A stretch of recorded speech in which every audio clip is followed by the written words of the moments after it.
Buenas tardes a todos. Un gusto que estén aquí para escucharnos. Gracias a Federación por este espacio y esta oportunidad. Y gracias a la Comisión de Entidades sin fines de lucro de Federación de Consejos Profesionales de Ciencias Económicas. Bueno, hoy estamos aquí para acercar lo que son las entidades sin fines de lucro a la matrícula que esté interesada al respecto. Van a estar presentes en esta exposición, charla, porque si hay dudas queremos que consulten, la doctora Delia Duc, la doctora Valeria Tolava, el doctor Carlos Rico y yo que estoy presente, Mabel Cambeiro. Eh, Informarles que la doctora Delia Duc es contadora, bueno, tienen los datos nuestros y los pueden además googlear. Eh, Está como representante de Chaco, es la doctora Valeria Tolava y el doctor Carlos Risco, ambos por Jujuy, y yo estoy por parte de Cava. Eh, vamos a vamos a hacer una introducción, digamos que la coordinadora de mesa, que hoy no puede estar presente por una cuestión personal, es la doctora Enriqueta María Dolores Escorihuela Caravaca, y los demás estamos todos presentes, así que aprovechen la oportunidad. No tenemos intenciones de que sea un monólogo, sino que si ustedes necesitan hagan las consultas y los que no estén hablando en esa oportunidad serán los encargados de hacernos las consultas a nosotros o viceversa y ahí daremos las respuestas pertinentes. Así que abrimos la capacitación y va a tomar la palabra en este momento el doctor Carlos Risco. Adelante, Carlos. Bueno, nuevamente muy buenas tardes a todos, bienvenidos. Y antes de entrar particularmente en la temática del día, comentarles que este es un ciclo que lo estamos desarrollando por segunda vez en el ámbito de federación, motivado desde la comisión, y son 4 encuentros. Es importante que agenden los interesados en la temática porque este es el primer encuentro donde conversaremos de cuestiones bastante comunes y esenciales a todas las figuras jurídicas, pero luego en el mes de octubre tendremos un segundo encuentro enfocado en asociaciones civiles y fundaciones. En noviembre tendremos el tercer encuentro donde estaremos conversando exclusivamente de cooperativas y el último encuentro en el mes de diciembre, el 19, ahí lo tienen agendado, será la temática de mutuales y algunas otras entidades. Así es que esperamos sea útil a lo que esperan recibir y con la pequeña aclaración de que este ciclo tiene el enfoque de transmitirle lo básico y esencial del sector y que no profundiza mucho en los aspectos técnicos hasta el más mínimo detalle, porque la idea es justamente despertar el interés, dejar la inquietud y que después se generen todas las capacitaciones con mayor profundidad que cada jurisdicción, cada comisión y cada colectivo profesional lo requiera.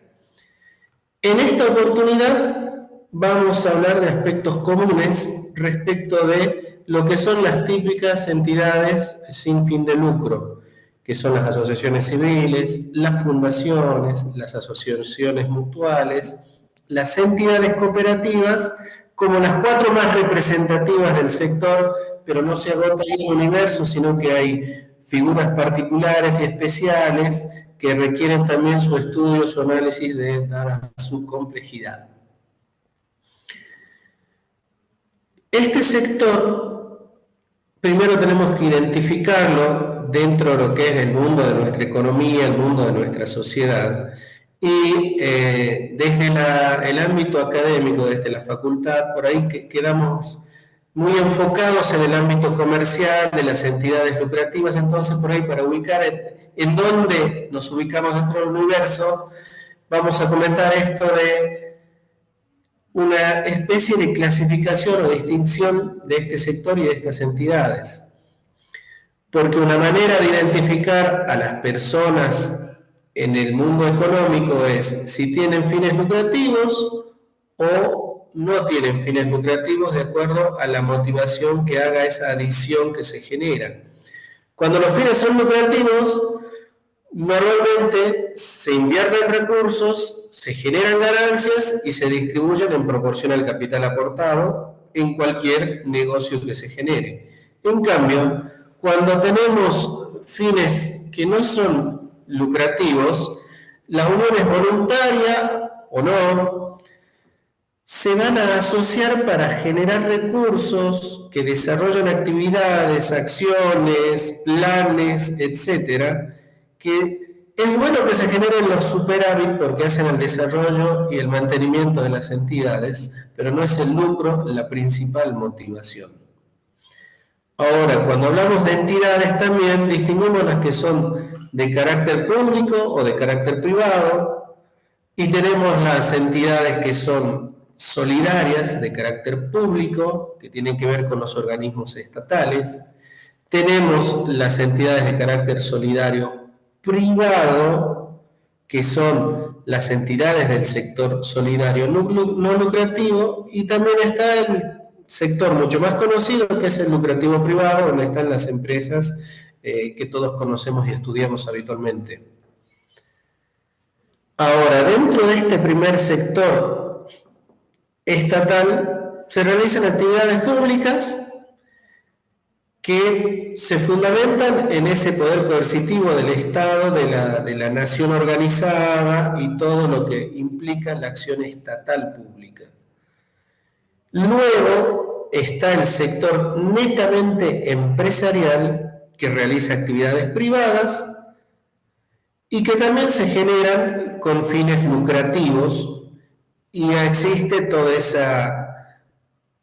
universo de sociedades, de ese afecto societatis que lleva a las personas a generar proyectos lucrativos. Y luego aparece este tercer sector solidario que realiza actividades privadas, que hay una voluntad de desarrollar objetivos que no son lucrativos, actividades que no son lucrativas y abordan distintas problemáticas que hacen a la sociedad. Y este tercer sector, donde se ubican estas entidades de las que nosotros nos ocupamos, estudiamos y trabajamos, no es homogéneo, es muy heterogéneo y tiene diversas maneras de identificarlo, de describirlo, de conceptualizarlo. Algunos hablan del tercer sector, de la sociedad civil, de las organizaciones no gubernamentales, el trabajo voluntario, pero también hay todo un desarrollo científico, académico, que identifica la economía social y solidaria, que tiene que ver con un desarrollo colectivo de las personas, con la organización económica de las personas, y surgen entidades que tienen larga historia y trayectoria y movimiento a nivel global, que se sustentan en toda una historia y con valores y principios que rigen su funcionamiento. De ahí que cuando vamos a identificar este sector, tiene su complejidad, tiene su heterogeneidad, pero tiene su importancia y su peso muy importante. A nivel global, a nivel país y en cada territorio, la generación de actividad económica, de empleo, de abordaje de problemáticas sociales en general, es muy importante. Ahora, dentro de todo ese universo de entidades, las más comunes, las más usadas, las más identificadas son las asociaciones civiles, que están reguladas por lo que plantea el Código Civil y Comercial, luego de la reforma, y dejamos atrás el Código Civil y el Código de Comercio. Luego, cuando llegue el momento, conoceremos que también existen las simples asociaciones dentro de este universo de asociaciones civiles. Están las fundaciones, que en su momento tenían una ley propia, pero ahora están comprendidas dentro del Código Civil y Comercial. Las asociaciones mutuales y las entidades cooperativas que tienen su propia ley orgánica. Y estos cuatro tipos de entidades tienen un rasgo común, que es la solidaridad. Ahora, cada una de ellas, vamos a ponerlo de esta forma, son una herramienta para abordar alguna problemática, son un medio para resolver alguna necesidad, son una herramienta para llegar a un objetivo aspiracional. Entonces, cada una tiene su naturaleza específica, su regulación específica, su complejidad y su tratamiento desde nuestro trabajo profesional. Yendo específicamente a lo que es la asociación civil, que veremos en detalle en el segundo encuentro muchos aspectos que hacen a la vida institucional y al trabajo nuestro, pero en el artículo 168 del Código Civil y Comercial se describe el objeto, que tiene que ver con la naturaleza jurídica de este tipo de entidades. Que la asociación civil debe tener un objeto que no sea contrario al interés general o al bien común. El interés general se interpreta dentro del respeto a las diversas entidades, creencias, tradiciones, sean culturales, religiosas, artísticas, literarias, sociales, y que no vulneren los valores constitucionales, no pueden perseguir el lucro como fin principal. Y tampoco puede tener por fin del lucro para sus miembros o terceros. En cambio, respecto a las fundaciones, es el artículo 193 del Código Civil y Comercial que las conceptualiza como fundaciones con personas jurídicas que constituyen una finalidad de bien común sin propósito de lucro y mediante el aporte patrimonial de una o más personas destinadas a sus fines. Ahora, respecto de esto de las fundaciones y las asociaciones, es el universo de lo que denominamos nosotros las entidades civiles, que tienen ambas muchas similitudes, pero que están principalmente destinadas a abordar problemáticas sociales y son servicios que brindan a la sociedad y que, a pesar de parecerse mucho, cada una de las dos tiene su propia particularidad. Y en nuestro ejercicio profesional debemos claramente distinguirlas y no cometer el error de aplicar reglas generales a ambas figuras. La asociación civil es un universo de personas que generan una entidad en beneficio de ese universo para resolver alguna problemática, alguna necesidad, y también hacia la sociedad, pero existe la adhesión de gente asociada a esa entidad y en consecuencia un órgano de gobierno de la entidad, un órgano de administración donde se representan a los miembros de esa entidad, un órgano de fiscalización que hace al control del funcionamiento de esa entidad, que nada tiene que ver con lo que es una fundación.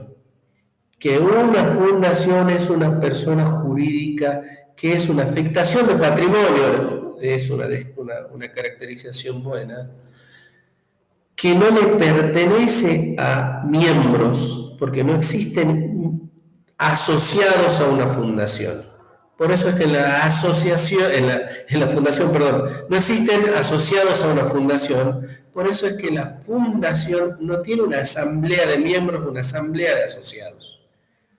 La fundación tiene un consejo de administración integrado por personas designadas en su momento, que son las encargadas de administrar ese patrimonio para cumplir con el objeto de sus estatutos aprobados. Que esa fundación existió por la voluntad de uno o más fundadores que pueden o no integrar ese consejo de administración, que pueden reservarse ciertas facultades muy específicas y particulares por su carácter de fundador, y que por su carácter de fundador también tiene importantes limitaciones hacia la relación comercial que pueda tener como fundador con la fundación, y obviamente tanto la asociación civil como la fundación no pueden distribuir riqueza como principio esencial, dado que no persiguen lucro y están para generarle bien a la sociedad, ese bien común, esas acciones sociales que tanto bien le hacen a la sociedad. Son estas entidades las asociaciones civiles y las fundaciones. Que tanto estas entidades como las cooperativas y mutuales, que enseguida comenta rasgos esenciales Mabel, son producto de esa necesidad de asociación, que es un derecho constitucional que tienen las personas para perseguir determinados fines lícitos. Y por ahí, antes de pasar a cooperativas y mutuales, dejemos en claro que este sector, primero, que existe; segundo, que es muy importante; tercero, que nosotros como profesionales deberíamos prestarle la atención que se merecen, no solo como un nicho laboral que es real, que nosotros podemos trabajar y desarrollarnos profesionalmente en este universo, pero también para entender el bien que le hacen a la sociedad y por ahí correr un poco, separar la paja del trigo, del concepto que por ahí está medio estigmatizado en diversos ámbitos, de el concepto de organizaciones sociales.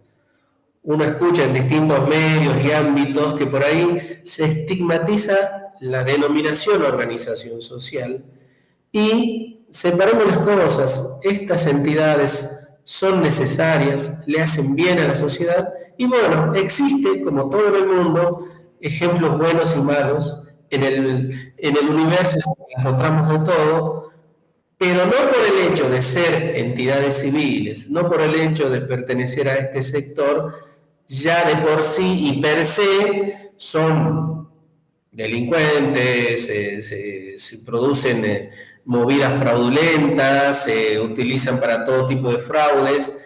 Existe, sí, en la realidad existe, y lo conocemos, lo sabemos, y nosotros como profesionales somos uno de los que debemos cuidar que eso no pase con las entidades, porque nosotros somos los especialistas en varias materias que hacen a esas cuestiones.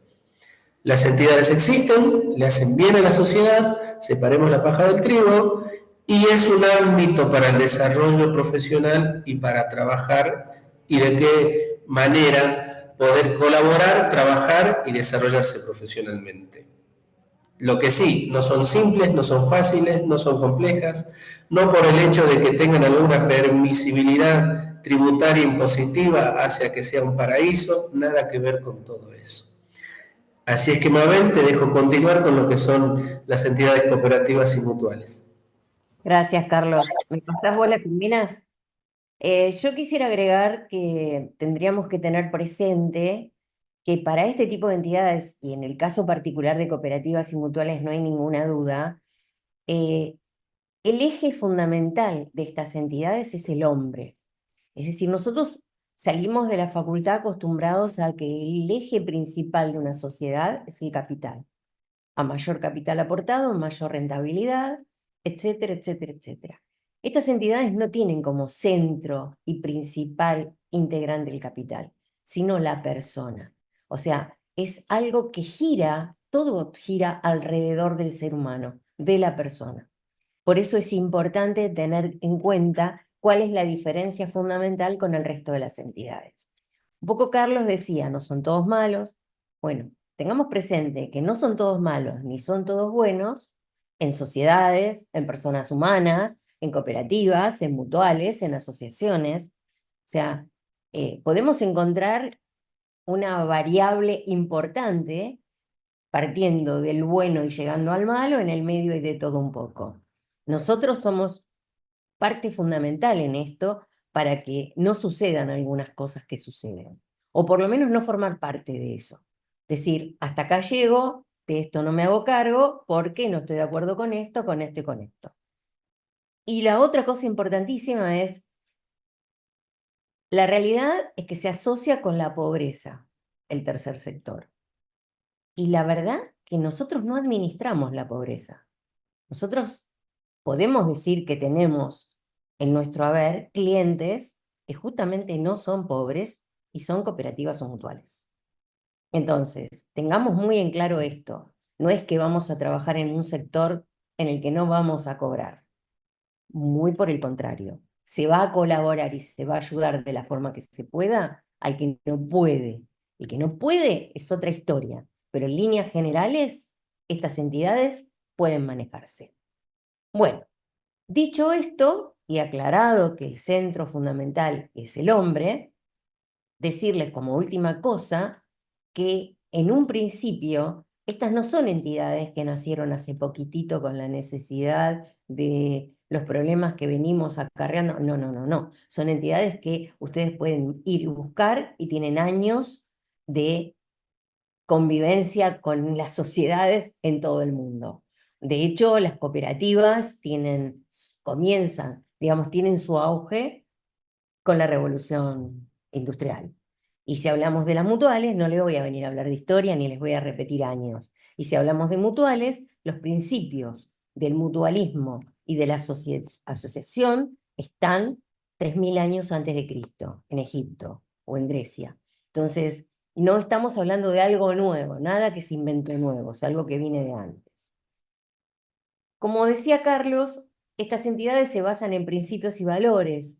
Se habla de un espíritu cooperativo, un espíritu de solidaridad, libertad, igualdad, o sea, de justicia y equidad. ¿Qué son las cooperativas? Las cooperativas son un conjunto de personas que de alguna manera comparten principios y valores comunes que deciden trabajar para llevar adelante una actividad que no pueden hacer solos y para que todos puedan vivir de ella, vivir de la mejor manera y compartir con el resto de la sociedad. Porque de algún modo, donde tengan una cooperativa, ustedes lo pueden ver en algunos pueblos del interior, en algunas ciudades no tan cercanas a capital, pero no más de 35 kilómetros, donde hay cooperativa, hay desarrollo de una población, porque prestan servicios que no prestan las empresas privadas, porque las empresas privadas no les resulta rentable. Entonces, es para trabajar y es un medio de supervivencia. Pero claro, para que éstas funcionen se basan en principios. Estos principios son principios comunes que los van a encontrar a nivel internacional. Hablamos de membresía abierta y voluntaria. ¿Qué significa esto? Que en una cooperativa se puede ingresar y salir cuando se quiere. Es de puertas abiertas. Ingreso porque quiero ingresar a la cooperativa y me voy porque no quiero más. Ahora tengan en cuenta que no en todos los casos es así, eso lo vamos a ver después, pero de todas maneras hay cooperativas como las de trabajo, que a veces la incorporación no es tan fácil, porque el trabajo no se puede distribuir para más cantidad de personas de las que podemos vivir de él.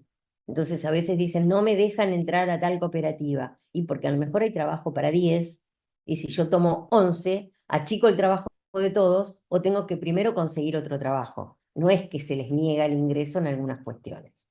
Bueno, esto es membresía abierta y voluntaria. Control democrático de los miembros. Esto es importantísimo. Son entidades democráticas. Son entidades que eligen autoridades de acuerdo a lo que diga su estatuto, cada año, cada 3 años, cada 4 años, en el tiempo que le corresponda. ¿Y qué significa? Que cualquiera de los participantes puede ser autoridad. Cualquiera puede ser elegido. O sea, es uno de los beneficios que tiene y de las posibilidades que tiene cualquier integrante de la cooperativa. Participación económica de los miembros. Evidentemente, si ustedes ingresan a una cooperativa ya constituida, van a tener que hacer el aporte inicial que establece el estatuto y después van a participar en función del trabajo que ustedes realicen. Si es de trabajo, en función del trabajo; si es de otro tipo de actividad, en función de las horas volcada o de las distintas cuestiones de lo que sea. Si fuera de crédito, sería en cantidad de créditos que ha tomado, por ejemplo. No de capital, pero sí de trabajo. Autonomía e independencia porque en realidad no dependen de nadie y no viven de subsidios y no viven de préstamos y no viven del Estado y no viven de ninguna persona en particular. Trabajan solo y exclusivamente para vivir y hacer crecer la cooperativa. Y se puede hacer crecer y mucho una cooperativa con buen trabajo. Entonces no dependemos de nadie, somos autónomos e independientes. Priorizan la educación, la información, el entrenamiento. De hecho, se arman planes de capacitación y educación cooperativa para que todos entiendan de qué estamos hablando, para que sepan dónde están entrando, para que no piensen que son empleados de determinado lugar. Si son cooperativistas, son cooperativistas. Si esos cooperativistas tienen empleados, es otra cuestión. Pero para que sepan, para que les quede claro, y es más, hay muchas entidades que ayudan a terminar carreras universitarias, escuelas secundarias, ayudan a terminar estudios de sus hijos. O sea, hay mucha vocación de ayuda y de cooperación. La cooperación entre cooperativas es fundamental. Una tiene una cosa, la otra tiene otra, pueden cooperar entre ellas, pueden conveniar entre ellas, se pueden apoyar, pueden armar trabajos conjuntos. Y el compromiso con la comunidad. Yo hablaba de donde hay una cooperativa y crecimiento en la población, crecimiento económico, y se ven los resultados. Hay un compromiso con la comunidad y el entorno en el que están trabajando.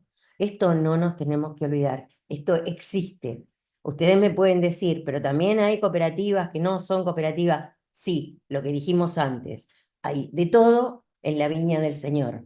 Tenemos de los buenos y tenemos de los no tan buenos. Bueno, está en nosotros ver qué es lo que tenemos que hacer. Aquí tenemos una característica importante, que es decir, que es una asociación de personas que se reúne voluntariamente para satisfacer sus necesidades y aspiraciones económicas, sociales y culturales mediante una empresa de propiedad conjunta y de gestión democrática. Pero en realidad no es solamente eso. En realidad también se satisfacen con estas cuestiones temas no solamente económicos, sino sociales, culturales. Es una empresa que funciona de manera distinta, termina siendo medio una familia.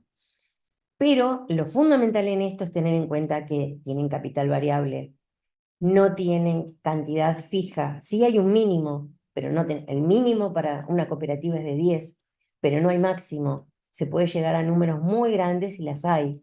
No pone límite de ninguna manera a este tipo de crecimiento. Le conceden sí o sí un voto a cada una de las personas que forman parte. Esas personas que pagaron el capital inicial, son las que tienen un voto. Y acá no importa si la persona pone ese capital inicial o pone 10 veces el capital, va a seguir teniendo un voto. Volviendo sobre lo que dije al principio, que lo que vale no es el capital, sino la persona. Por supuesto que el estatuto va a determinar la manera de ingresar, cómo se va a resolver. No puede haber diferencias ni de credos, ni de religiones, ni de ningún tipo de ideología política. Prevén la integración, que era lo que hablábamos, prestan servicios a los asociados y a no asociados en determinadas condiciones, porque no se le puede prestar todo servicio a no asociados. Hay un solo caso que es la excepción, que es la cooperativa de trabajo. La cooperativa de trabajo siempre trabaja para no asociados, pero es la única excepción. Todos los demás tienen limitaciones. Limitan la responsabilidad al monto de la cuota aportada de capital o las cuotas suscriptas, y por supuesto que no solamente tiene que prestar 2 servicios como mínimo para inscribirse, sino que además de esto hay un tema que quiero aclarar de la responsabilidad, y es la siguiente. La responsabilidad está limitada al capital aportado, pero un momentito.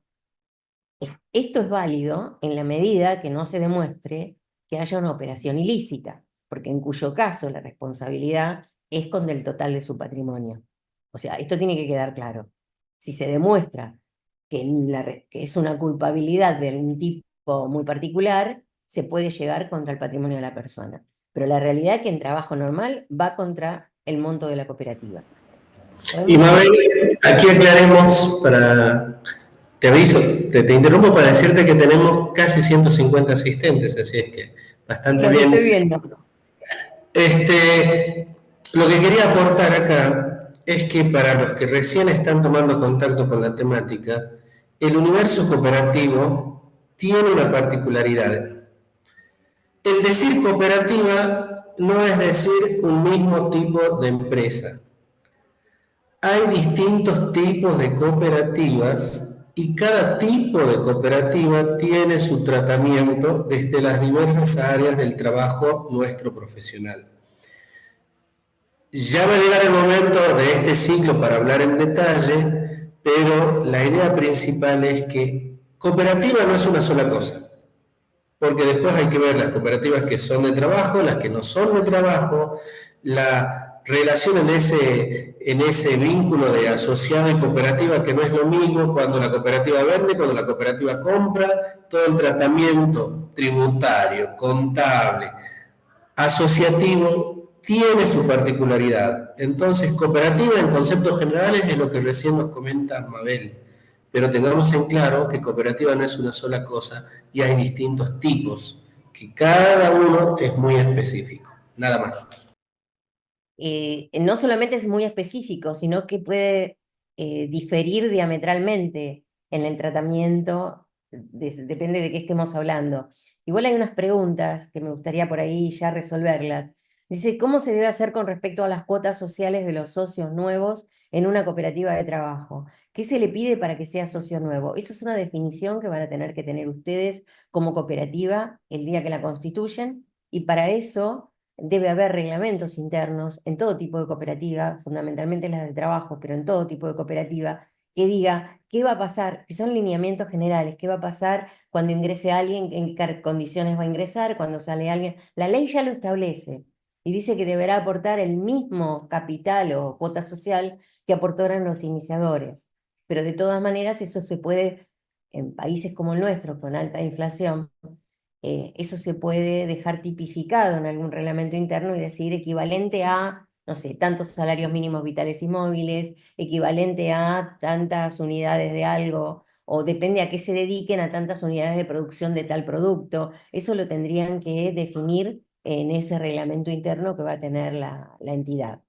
Y después la otra dice, con respecto a los socios creadores, al aportar el 5%, ¿cuánto tiempo tienen que hacer para los aportes y también tienen que hacer y en qué tiempo? En realidad el 5% es al momento de la constitución, sin ese 5% no se puede constituir y luego van a tener 2 años para aportar el resto del capital. Pero tengan presente una cosa que es lo que yo siempre digo, si ustedes van a constituir una cooperativa, depende de qué se trate, evidentemente no va a poder tener al inicio un capital menor a la cantidad de materiales y máquinas o maquinarias que puedan necesitar para llevar adelante esa actividad. O sea que no solamente van a tener que integrar la totalidad del capital mínimo del que hablaron, sino que seguramente tengan que hacer una integración mayor, salvo en las cooperativas de trabajo que suelen aportar el capital, el resto del capital para comprar los libros y hacer una serie de trámites iniciales para arrancar con el trabajo. Así que ahí va a depender de ustedes.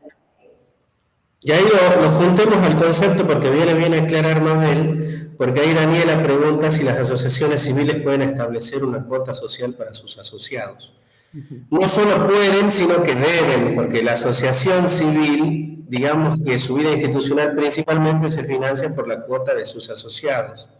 Y aclaremos conceptualmente que el aporte del miembro de una cooperativa es una integración de capital en origen, y si existe una cuota periódica que hace a esa integración de capital, es una naturaleza jurídica, contable, totalmente distinta a la cuota social de la asociación civil. No son el mismo concepto de cuota.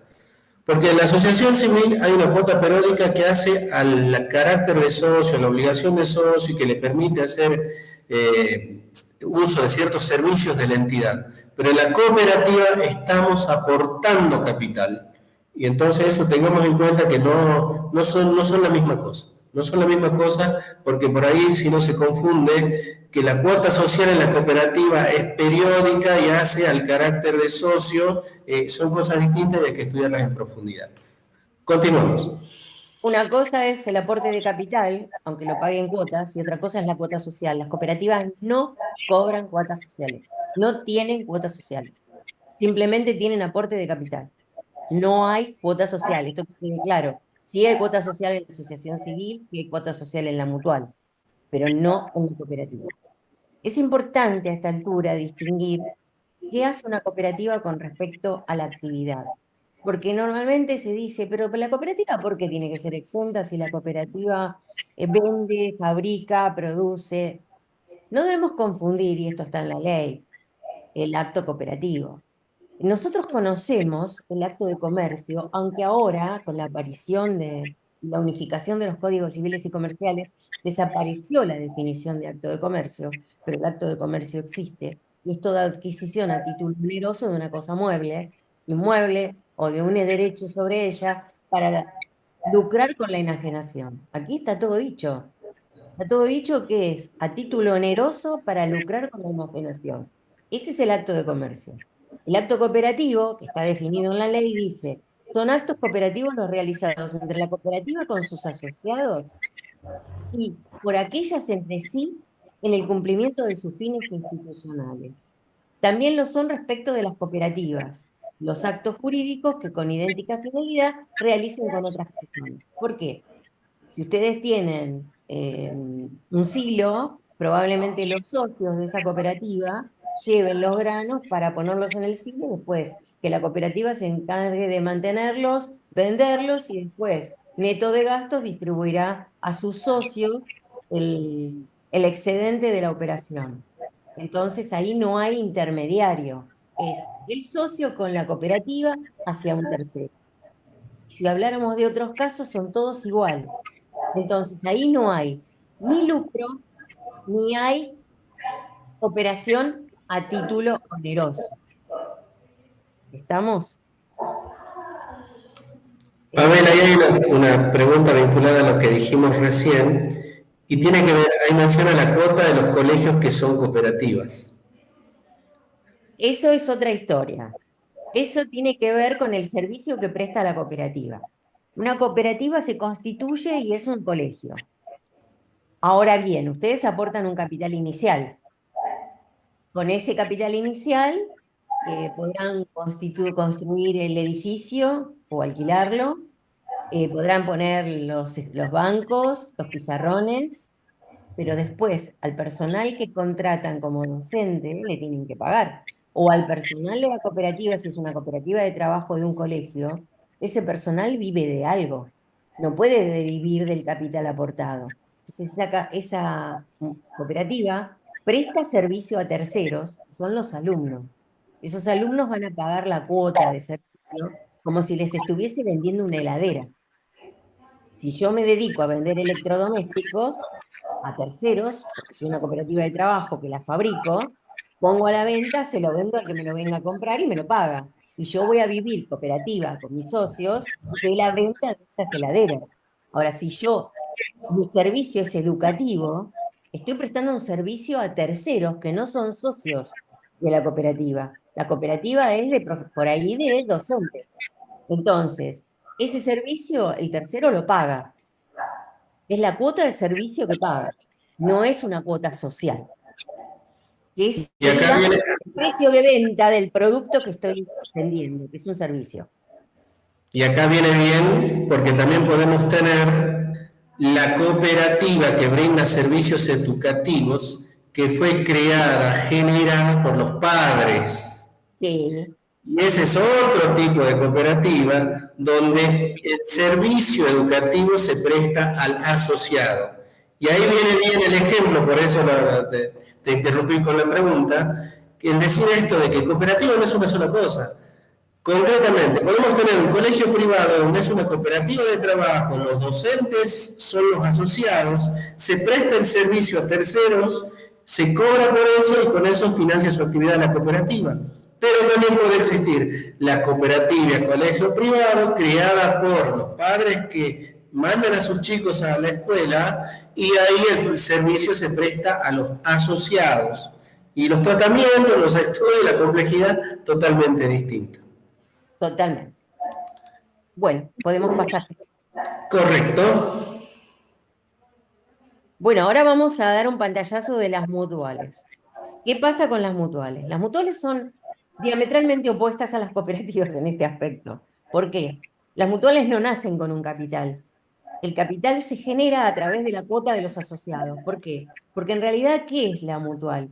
Es la agrupación de personas que comparten algún tipo de característica en común y que van a llevar adelante una situación particular, van a aportar una cuota para el día que puedan necesitarla, porque ni siquiera es porque la necesitan hoy.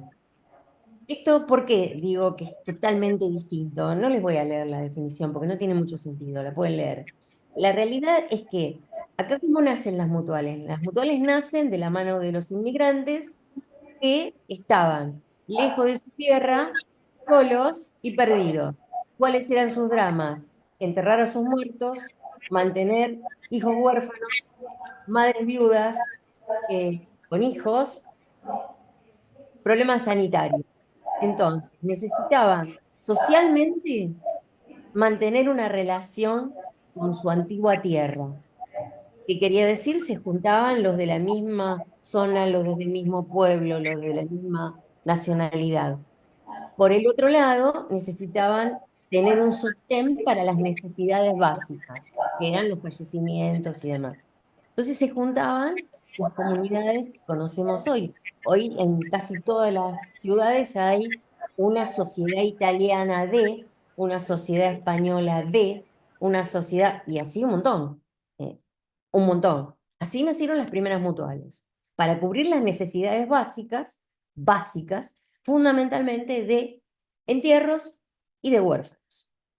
Eh, Eso se fue mutando, fue creciendo. Entonces, hoy existen las mutuales que cubren otros servicios. Cubren servicios de salud, hacen turismo, prestan servicios educativos. De hecho, yo conozco un colegio que es mutual.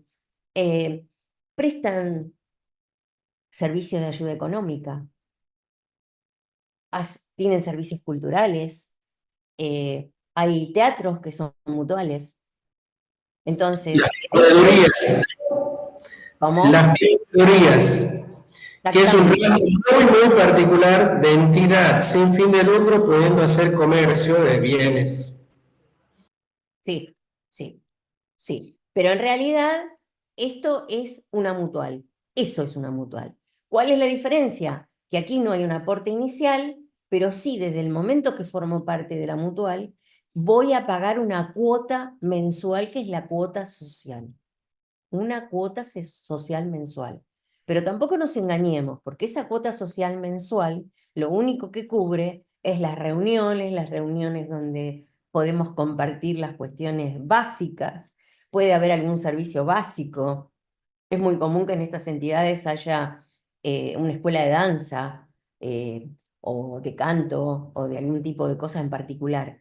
Pero todos los demás servicios que queremos que nos presten tienen generalmente una cuota de servicio adicional, porque si no, no se pueden mantener.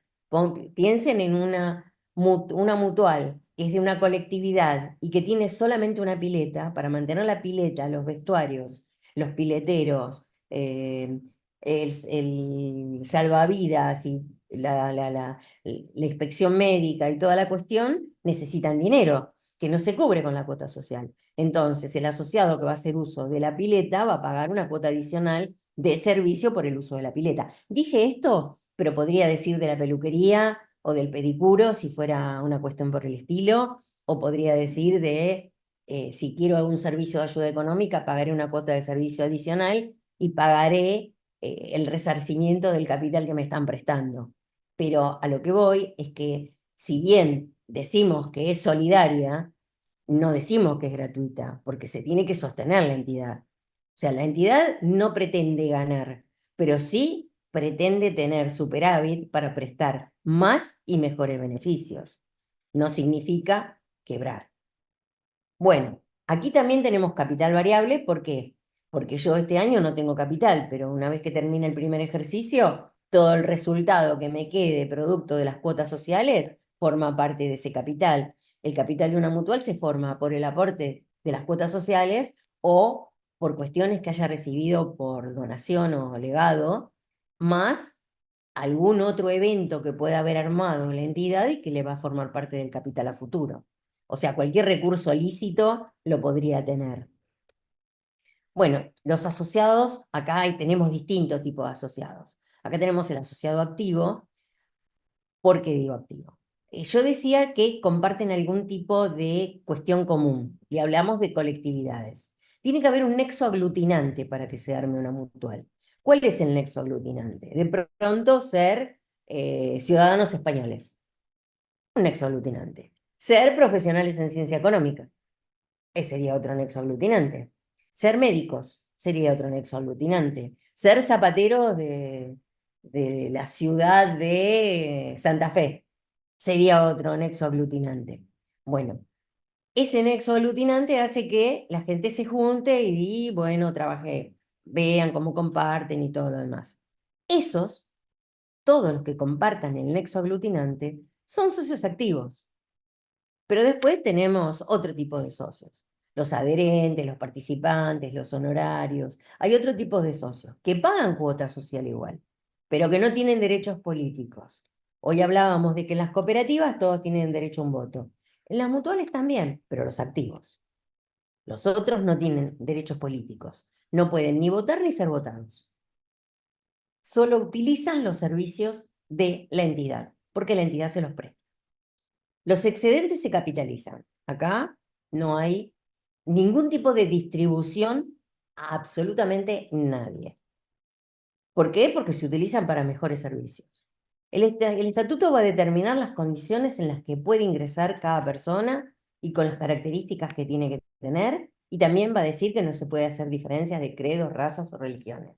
Esto no significa que no haya mutuales que tengan un carácter puro religioso, la mutual de determinada cuestión religiosa. Eso podría suceder, pero no estaría siendo discriminatorio. Cuando habla de la discriminación es que si es una mutual de zapateros, si hay un zapatero católico y un zapatero judío y un musulmán, no lo pueden dejar a ninguno afuera.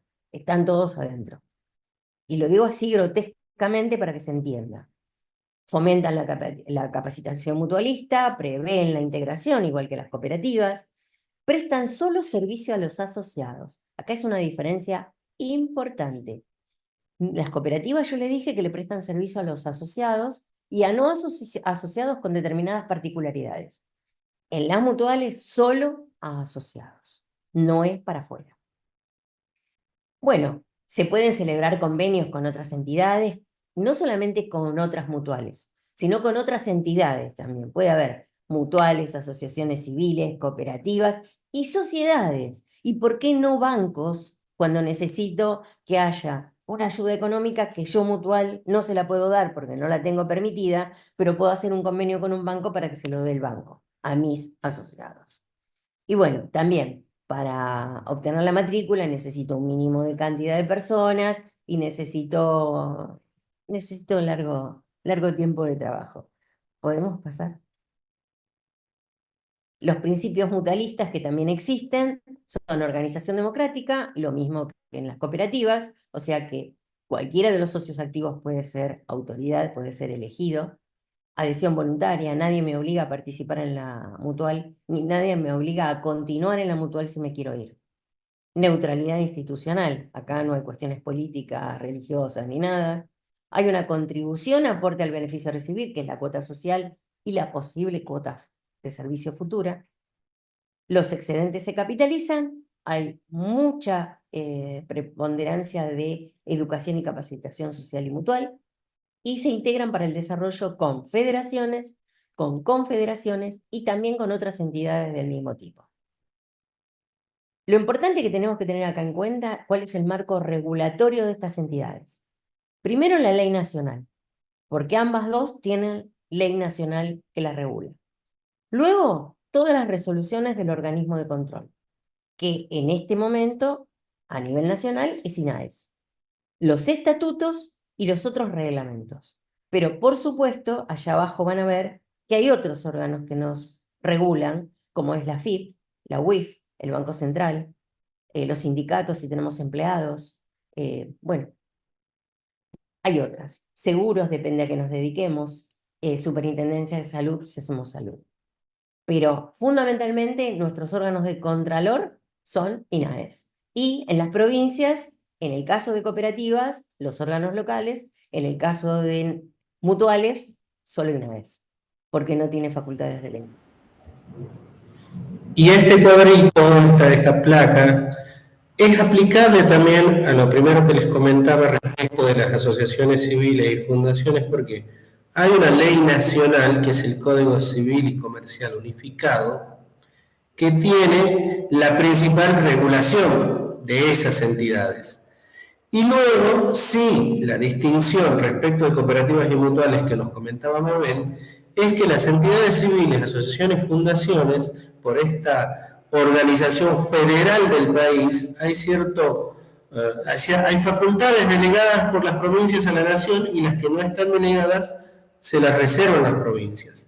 En el caso de las entidades civiles, eso se mantiene, por eso es que en cada jurisdicción es donde se tramitan las personerías jurídicas, es donde se aprueban las personerías jurídicas y donde surgen las obligaciones que tengan que cumplir con el organismo de control que cada jurisdicción determine. En algunos casos hay direcciones de personas jurídicas, inspecciones de personas jurídicas, fiscalías de Estado, secretarías, etcétera. Y que en algunos casos generan resoluciones para reglamentar el funcionamiento de las entidades y en otros casos no.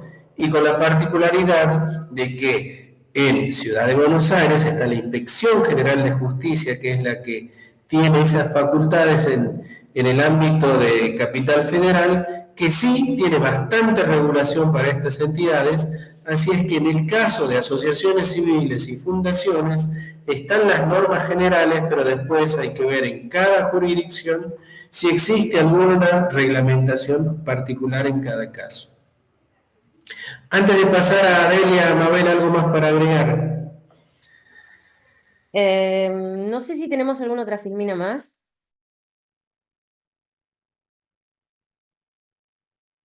Eh, en realidad, para agregar, podríamos agregar muchísimo, pero muchísimo al respecto.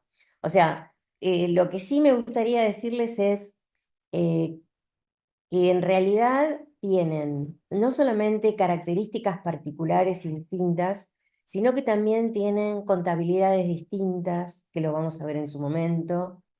Eh, Tienen algunas cuestiones impositivas muy distintas, otras no tanto, pero en realidad me gustaría que les quede claro que al tener una ley nacional que las regula en la Constitución, en la vida y en la disolución, lo básico es ir a esa ley. Por supuesto, en segunda instancia, toda la normativa específica que tiene el órgano de Contralor. Pero no dejen de leer los estatutos. ¿Por qué? Porque si bien los estatutos están basados en la ley y no deberían contradecir la ley, depende estatutos de qué época tengan, pueden tener cuestiones distintas y algunas hasta rozar el límite con la ley. Entonces, lean los estatutos, porque hay una falla que se está notando a nivel general y es que van a tomar un cliente cooperativa o mutual, y eso lo digo totalmente segura, no estoy diciendo nada inventado, lo vivo a cotidiano, y y consultan, no sé cómo llevarla. ¿Leíste la ley? No. ¿Leíste el estatuto? No. ¿Leíste si tiene reglamentos? No sé si los tiene. ¿Leíste las resoluciones? No. Es la primera falla que tenemos que resolver cualquiera de nosotros. Y lo digo, en este caso es para cooperativas y mutuales, pero es válido para asociaciones civiles y para fundaciones, porque aunque les parezca mentira, está todo regulado ahí, está todo puesto ahí. Lo único que hay que hacer es leerlo con cuidado. Y les aseguro que si lo leen una vez van a entender, si los leen dos van a entender una cosa, en algunas cuestiones van esto no lo había visto. La tercera vez que lo lean van a encontrar otra cosa nueva y cada vez que lo vean digan, ya no me acordaba de esto. Está todo escrito en la ley, sobre todo en la de cooperativas. La ley de cooperativas es muy completa. La de mutuales también lo es, pero es menos completa que la de cooperativas. Entonces, lean la ley, lean las resoluciones, lean el estatuto, lean los reglamentos y después busquen todo lo relacionado con el tema. No digo que no pregunten, no digo que no consulten, digo que traten de entrar a lo que están haciendo. No lo dejen como espectadores que otro me diga el resumen que tengo que poner, porque es muy común eso. Dame el modelo, decime el modelo de balance, decime el modelo de informe, decime el modelo de nota, decime... No es solamente eso. Si ustedes tienen una cooperativa de crédito o una mutual de ayuda económica, además tiene un manual y un plan de cuentas específico. Entonces, ese manual de cuentas y plan de cuentas hay que ponerlo en la contabilidad. Entonces no son todas iguales. La contabilidad es igual a nivel mundial, Ok, pero la definición, el nombre de la cuenta, cómo lo utilizo y cómo lo registro es muy particular. Solo eso por hoy, La licenciada. naturaleza jurídica de estas entidades determina todo nuestro trabajo y lo primero que debemos hacer a la hora de trabajar en todo este universo es conocer e identificar la naturaleza jurídica de cada uno de estos entes que tiene sus normas muy específicas en los casos. Entonces, el desconocer esa naturaleza jurídica y por ahí aplicar lo que uno aprendió para otras figuras, que es lo que habitualmente se enseña en el ámbito académico, es el principal y grave error que podemos llegar a cometer. Bueno, le vamos Mucho a... daño. Y eso es lo Sí, importante, que le podemos producir mucho daño a la entidad. sí, así es, correcto. Daños irreparables y entidades que son a veces muy precarias, que no resisten ese tipo de daños y podemos estar comprometiendo la vida de esos proyectos que, como dijimos al principio, mucha falta le hacen a la sociedad también. Exactamente. Bien, a continuación, la doctora Delia Duc, que aprovecho el momento de distensión para transmitir el saludo de Verónica, que lo debes haber leído, pero vale la pena, que destaca tu trabajo y tenés ahí una admiradora presente. Así que para incentivarte en la exposición estaba bueno comenzar de esa manera. Adelante, Delia, con la parte que nos compartes en este encuentro. Bien, muchísimas gracias, Carlos. Muchísimas gracias a mis compañeros también, a Mariana y también a Mabel. Es un gusto poder exponer algo de lo que uno fue aprendiendo en el transcurso de la vida profesional, específicamente en este nicho, como hablamos nosotros, los que nos dedicamos a las entidades sin fines de lucro. Siempre decimos, bueno, cuántas entidades de todos los tipos que hay uno a veces tiene en el estudio, y si bien uno va aprendiendo cuando te toca uno de esos tipos, y entonces va ejercitando su profesión y va compartiendo con los demás. Las entidades sin fines de lucro, que son muchas, tenemos algunas que nos requieren el beneficio de la exención de ganancia y nos facilita muchísimo los beneficios que le damos a las entidades. Estamos teniendo un problema con mi placa porque venía entre un color lila y verde, así que supongo que Pascual ya la va a colocar para que pueda indicar a dónde quiero apuntar ahora. Ah, ok, me quedó la placa verde. Bueno, estas entidades sin fines de lucro, nosotros tenemos, bueno, voy a avanzar ahí, la posibilidad en la próxima placa de poder gestionar para ellas el régimen general y simplificado en la solicitud de exención de ganancia. Y decidí abordarlo por este lado, ¿por qué? Porque hay un cúmulo de entidades, personas jurídicas, que nosotros vamos siempre por el régimen simplificado y no es que tenemos muchas en el estudio. Uno tiene fundaciones, tiene asociaciones, tiene cooperativas mutuales, entonces sabe cómo manejarse con ellas. Pero hay entidades muy particulares. En la próxima placa podemos ver, hay únicamente son entidades exentas, a veces la que la ley misma en su conformación las determina y muchas veces ya determina para ellas la exención de ganancias, ¿sí? Y la exención de ganancias se da en las religiosas, por ejemplo, ahora vamos a ver los distintos tipos, y en la próxima placa tenemos las asociaciones cooperadoras escolares, que muchas veces pueden estar dentro de una cooperativa escolar o dentro de una institución pública escolar, ¿sí? Si ponemos esta placa, podemos ver que la autoridad pública establece un colegio, pero dentro de ese colegio se puede constituir una cooperadora. Entonces, esta cooperadora es una persona y necesita también tener el beneficio de la exención de ganancia y tiene un régimen específico para poder solicitar la exención. No nos topamos con ella hasta que nos toca una y cuando tenemos la posibilidad de gestionar su exención, vemos que es un trámite un poquito distinto. Ahora vamos a ver en unas placas más adelante, en particular sobre ella. Pasamos a la próxima placa, Los bomberos voluntarios, ¿sí? Están oficialmente reconocidos y también tienen un régimen especial, una normativa específica para ellos. Después tenemos las instituciones religiosas. Estas están también, las que están incluidas en los institutos de vida consagrada, que son las personas que se dedican a la vida apostólica, que tienen un régimen también de inscribirse, y bueno, siempre estas están entre los cultos no católicos, los de vida consagrada y los cultos de las religiosas. Y también tienen un régimen, están por ley definido, lo vamos a ver un poquito más adelante, ya en la placa 29 en adelante, y ellas también tienen un régimen simplificado para gestionarse. La que sigue, las bibliotecas populares, también están reconocidas por la CONAVIP, y estas también tienen un régimen de reconocimiento de exención por el método simplificado. Las instituciones internacionales sin fines de lucro, con personería jurídica, que tienen sede en Argentina, vienen de otro país, se constituyen acá, y obviamente que tienen un interés nacional, y también a ellas se les acredita que tienen persona jurídica por el Código Civil y pueden gestionar la exención de ganancia. Los centros de jubilados y pensionados, que están reconocidos también por el Instituto Nacional de Servicios Sociales para Jubilados y Pensionados.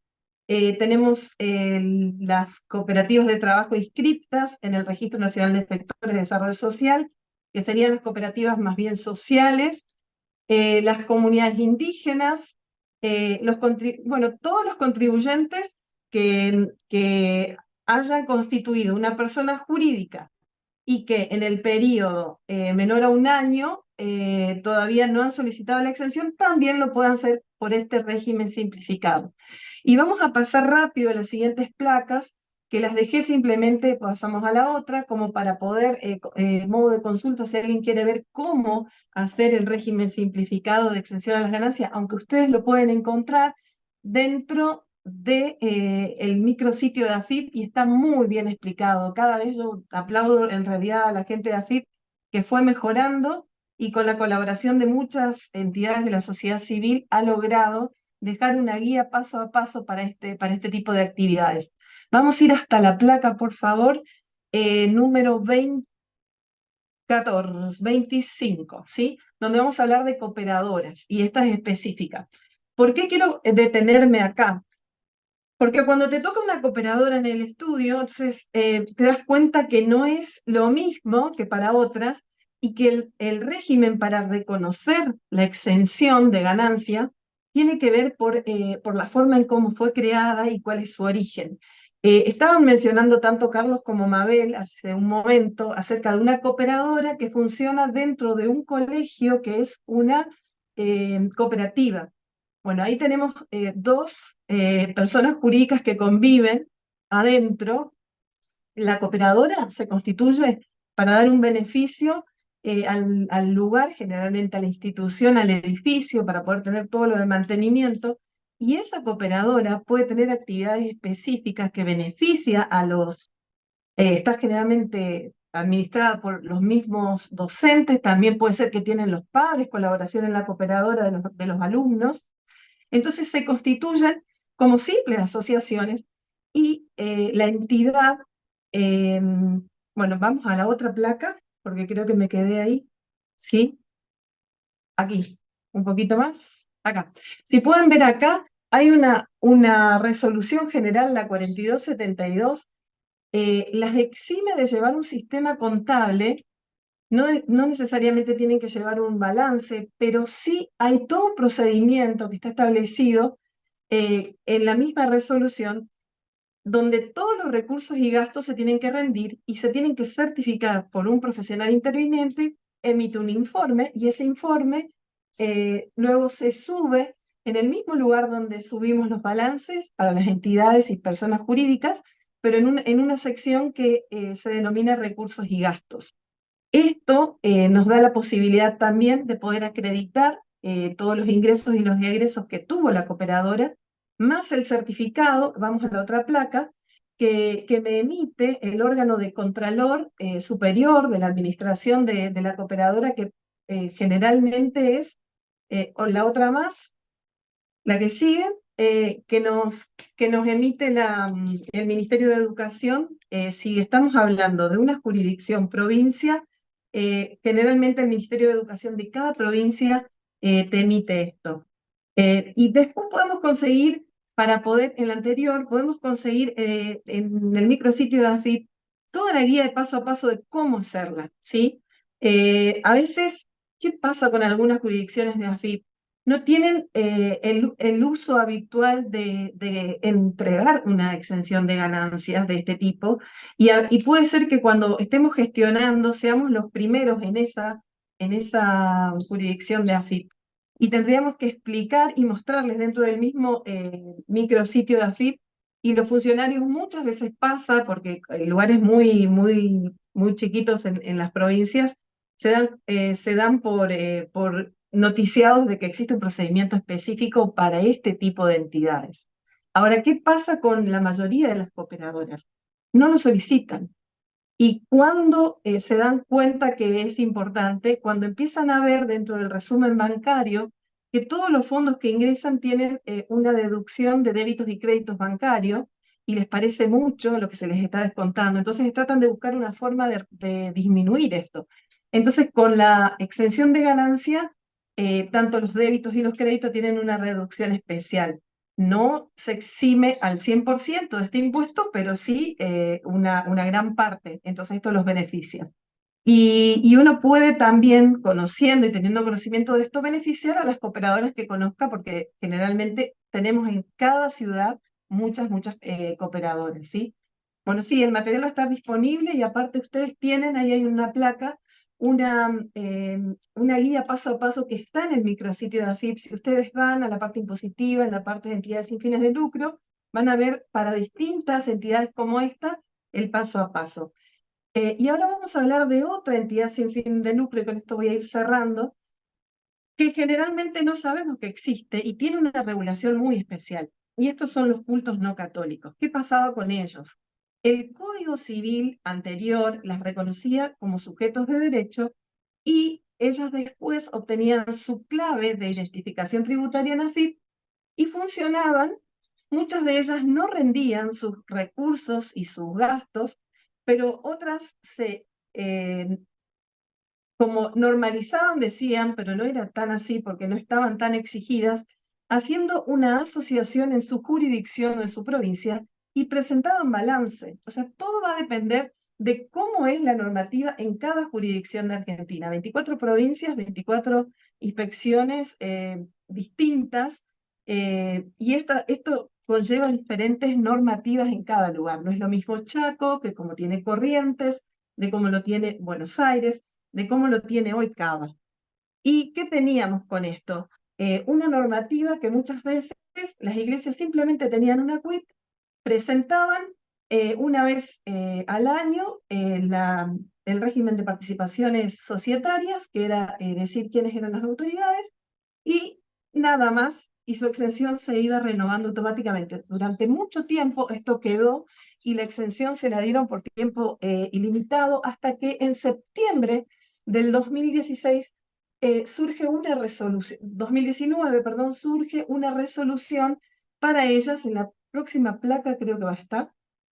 Esa resolución, AFIP establece en el 2019 muy específicamente cómo se van a eximir del impuesto a las ganancias. Pero todavía quedaba un vacío legal, aunque algunas jurisdicciones y algunas provincias en la parte jurídica ya habían trabajado en algunos borradores, todavía no estaba muy bien encuadrado. Este año, por primera vez, Cava, a través de la IGJ, saca una regulación, una resolución especial donde acomoda la normativa que vino a traer el Código Civil y Comercial, donde reconoce a los cultos no católicos como personas jurídicas, y ellos todavía no habían regulado ni Cava, y algunas provincias no tenían especificado de cómo iban a proceder. Bueno, ¿qué pasa con esta resolución que sacó Cava? Ordenó en una forma diferente toda la parte del procedimiento del registro de los cultos, porque teníamos y convivían dos tipos de formas de cultos no católicos: Los cultos no católicos que habían obtenido su persona jurídica en el Ministerio de Relaciones Exteriores y Culto, en la placa anterior estaba mencionada cuál es la normativa y la ley que los regula, y AFIP les había entregado en el 2019 esta normativa. Pero ¿qué pasa? Teníamos las que habían obtenido su quit y las otras que se habían constituido como asociación iglesia. ¿Por qué? Porque necesitaban tener una quit, una contabilidad, una cuenta de banco y bajo el régimen de asociación solicitaban la exención de ganancia. Con esta, resolución del 2019 se les otorga la exención cada año, pero no quedó así todavía acomodada la normativa de acuerdo al código en las inspecciones de personas jurídicas de cada provincia. ¿Qué está pasando ahora? A la luz de la IGJ, muchas provincias están estudiando de cómo van a legislar en su provincia. ¿Por qué? Porque como decía Carlos hoy, hay facultades que a través de la Constitución Nacional, cuando se le otorgan los poderes en la Constitución Nacional, se le faculta desde las provincias, hay algunos derechos que quedaron reservados en las provincias y no fueron entregados a la nación, como por ejemplo el poder de policía de las personas jurídicas. Por esta razón, tenemos esta situación que conviven diferentes formas y registros de control sobre las personas jurídicas y corresponde a cada poder ejecutivo, a través de su inspección de personas jurídicas o dirección de personas jurídicas, como se denomine, llevar adelante el control. Y la normativa de cómo controlar es la que se tiene que determinar en cada provincia. Si bien Cava rige para los habitantes de Cava, no es lo mismo, Cava no es superior a Chaco, Corrientes, Misiones, Jujuy o Salta. Simplemente somos un país federal y cada uno tiene su propia normativa. Así que bueno, si vemos en la otra placa, respecto de las entidades sin fines de lucro, cultos no católicos, ¿hola? Veo que se me cortó. ¿Hola? Sí, sí estamos, sí te escuchamos bien. Ah, bien, perfecto. Bueno, entonces, la solicitud, la otra placa, por favor. Anterior, posterior. Bien, acá. Entonces, la solicitud de la exención se va a hacer a través del régimen simplificado también para las entidades sin fines de lucro, cultos no católicos. Hay mucho para hablar, hay muchas entidades que van a ir por el régimen simplificado. Quise elegir estas dos, Cooperadora y Cultos No Católicos, igual que el año pasado, porque son las más comunes, pero cada vez que tengamos una de estas situaciones tendríamos que revisar si no existe una disposición especial para estas, que son entidades muy particulares que están regidas por una ley. Creo que estaría con el tema, así que doy espacio para que puedan seguir, Carlos. Delia, tenemos unas preguntas. A ver. Empezamos. ¿Las entidades religiosas con qué formato? ¿Fundación, asociación civil? Bien, ok, por ahí viene la cosa. Antes del Código Civil y Comercial del 2015, algunas entidades se constituían como fundación, otras se constituían como asociación. Pero en realidad, el Código Civil anterior las consideraba sujetos de derecho. Y no necesariamente tenían que adoptar esta forma. Han convivido, algunas se constituyeron como asociación, algunas se constituyeron como fundación, pero el Código Civil y Comercial en el 2015 trae la luz y dice: cultos no católicos, el fichero de culto para poder funcionar lo otorga el Ministerio de Relaciones Exteriores y Culto. Otorgando el fichero de culto, en ese momento pasan a ser personas jurídicas.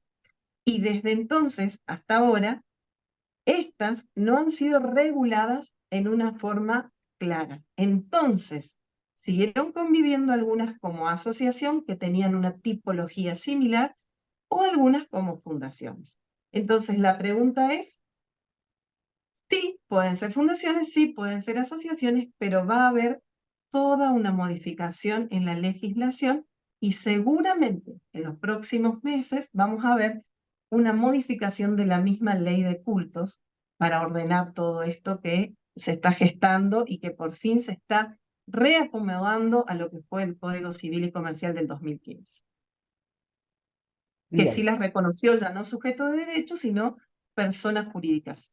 Y cuando leemos el Código Civil y Comercial, también nos establece en ese mismo código que las personas jurídicas están obligadas de llevar contabilidad. Por ende, las iglesias, cultos no católicos, desde este Código Civil están obligadas, y ahí también se dio luz a otra pregunta que siempre había, si tenían que llevar contabilidad o no. bueno. Luego hay una que pregunta por el material, que entiendo que queda disponible, pero después vemos cómo yo no tengo tan claro. Supongo que en la página de Federación va a quedar el material. Y lo mismo preguntan por las grabaciones. Después dice, em, ¿dichas cooperadoras se arman como asociaciones civiles? Esto es de cuando hablabas de cooperadoras escolares.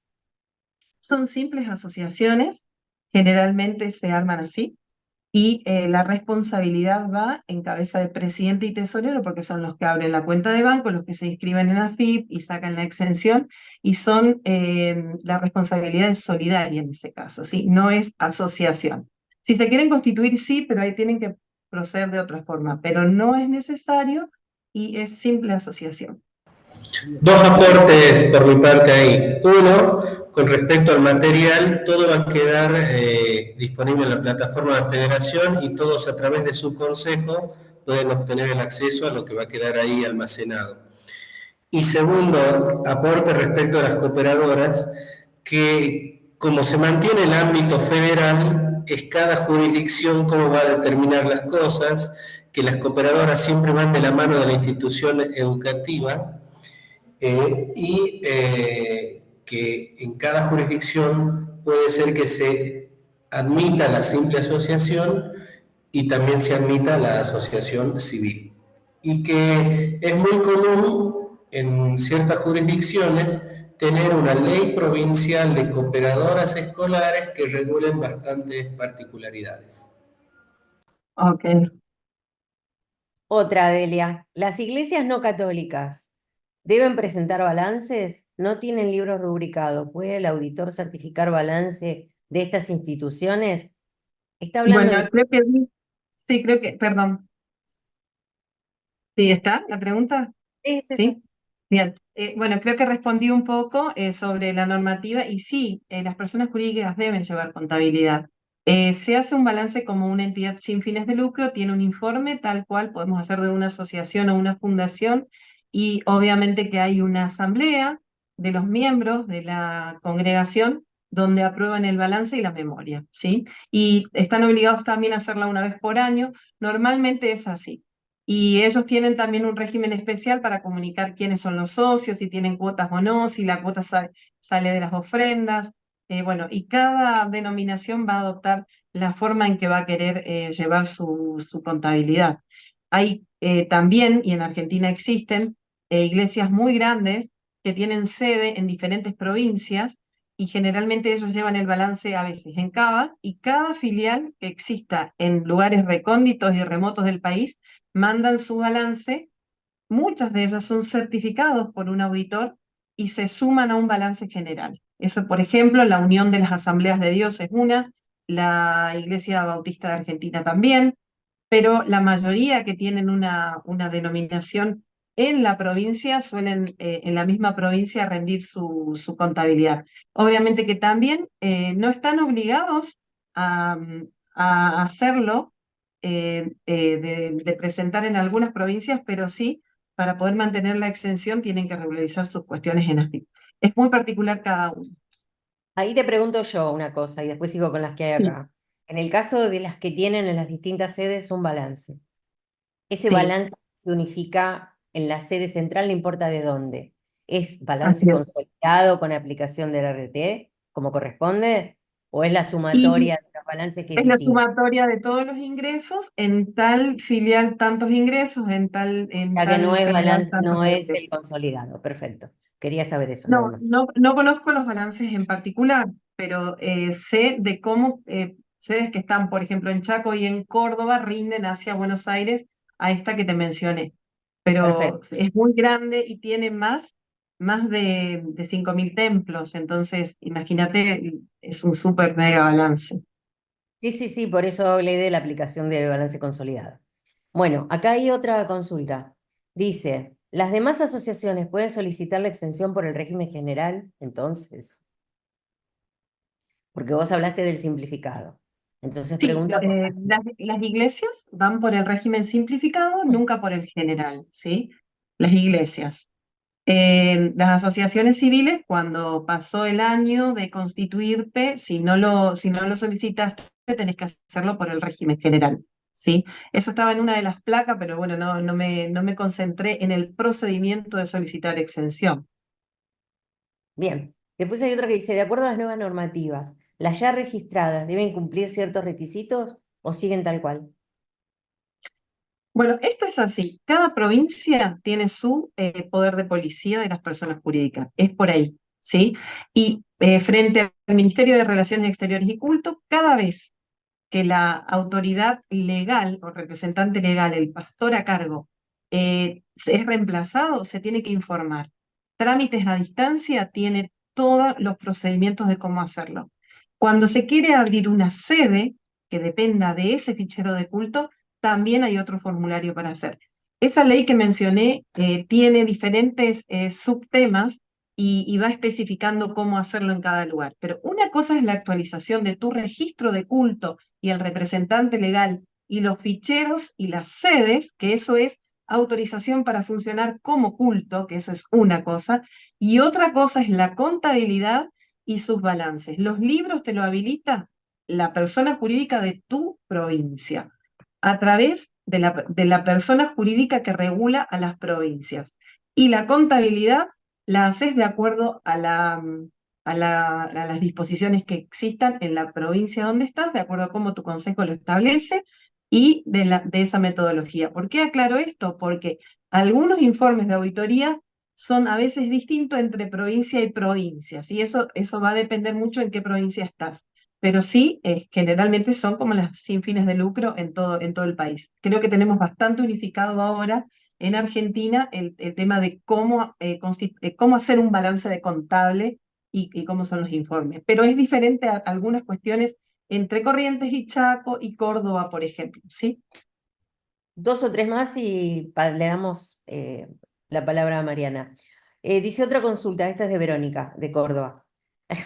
Otra Pero consulta para entidades religiosas. Tengo entendido que para que entre en el régimen simple debe estar bien claro el objeto del estatuto, que diga claramente que es asociación o fundación y sea una iglesia. Eso va a pasar siempre, en todas las sí, entidades. en Córdoba específicamente, no te vas a poder inscribir como persona jurídica religiosa si no tenés el aval del Ministerio de Relaciones Exteriores y Culto con la emisión de tu fichero de culto, que ese es el número o matrícula que algunos llaman cuando te habilitan a funcionar como culto. Sí, el objeto va a determinar a qué te dedicas, obviamente, y puede también una iglesia tener alguna actividad social, pero esa nunca jamás va a ser la más importante. Y para poder inscribir una persona jurídica religiosa en Córdoba específicamente, primero tenés que tener el fichero de culto o van a esperar otorgarte la persona jurídica hasta que tengas el fichero de culto. Todavía Córdoba trabaja de esa forma y no exactamente como está ahora trabajando la IGJ de Buenos Aires, que acaba de sacar esta nueva resolución. Después pregunta, hay varias preguntas, pero no quisiera llevarte todo el día. Sí Lo que tenemos pasa a Mariana con algo. Por eso, por eso, por eso. Lo que pasa es que hay una que pregunta si una asociación civil constituida como tal, sin fines de lucro, puede tener actividades que sean exentas y otras grabadas. Y esto va a depender a qué se dedique, claramente. ¿Qué haga? Sí, sí, puede, es exactamente. Bueno, ahí creo que Carlos quiere responder. Adelante, Carlos. El tema es que hay que tener en cuenta el estatuto prevé el objeto de esa entidad y habilita ciertas actividades a desarrollar.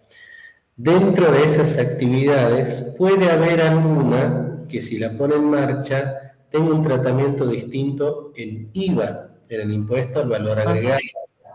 Entonces, si la entidad cumple con su naturaleza jurídica de bien público, desarrolla su objeto como le fue autorizado, va a ser susceptible de impuesto de exención del reconocimiento en el impuesto a las ganancias, pero quizás por una actividad que realice habilitada en su estatuto tenga que ser responsable inscripto en IVA y no IVA exento.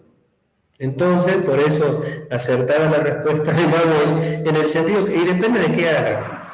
La exención en ganancias tiene reconocida como derecho en la ley del impuesto a las ganancias, pero ojo con el impuesto al valor agregado, que no hay una exención subjetiva, sino que la exención de IVA es bastante particular, que tiene que ver con el reconocimiento de ganancias y depende de las actividades que realice. Pero bueno, esto lo vamos a aclarar mucho mejor en el segundo encuentro, así es que bienvenida la consulta. La dejamos para después. Y después en preguntas hay como 4 más. Claramente están relacionadas con esto. Yo diría que las mires, veas si podés escribir alguna respuesta para no sacarle más tiempo a Mariana, ¿te parece? Perfecto. Bueno, a continuación la contadora Talaba, principalmente comentándonos cuestiones vinculadas a las comunidades aborígenes y siempre dentro de esta misma temática de nuestras entidades sin fin de lucro. Dale, Mariana Valeria. Bueno, antes de que compartir el Power, agradecerles a todos y muy bien, muy claros todos en cada uno en su temática. Por eso calculo que hay tantas preguntas, porque da para charlar bastante. Bueno, ahí voy a intentar, primero, a ver, 3 segundos, espérenme en 3 segundos que me permita esto compartir pantalla. Ahí voy. Bueno, obviamente vamos, lo están viendo, ¿no es cierto? Porque ahí yo ya no los veo a ustedes, así que bueno, ahí voy yo. Bueno, vamos a ver comunidades aborígenes. Bueno, comunidades aborígenes es muchas veces jurídicamente confundida con las asociaciones civiles, ¿sí? Pero tenemos que ver que se empiezan a separar desde lo jurídico. Las asociaciones civiles están enmarcadas en el Código Civil y Comercial, mientras que las comunidades aborígenes, digamos, si vamos por orden cronológico, desde el año 1985 nace la ley 23.302. Esta ley, digamos, en el artículo 1 habla de que son, las comunidades aborígenes tienen un interés nacional particular. Digamos, el artículo 2 le da personería jurídica. ¿Por qué? Porque antes de esta ley, las comunidades aborígenes existían, pero no tenían Perdón, personería Valeria. jurídica.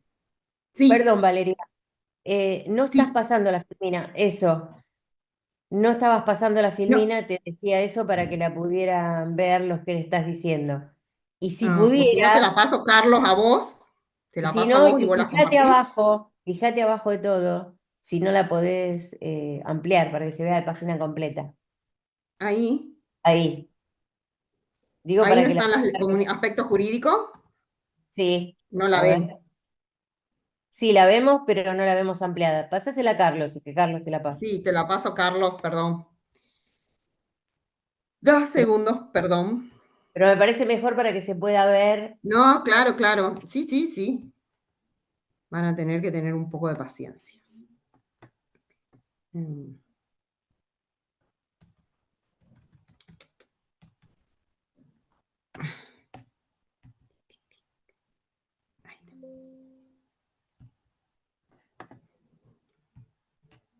Vamos a...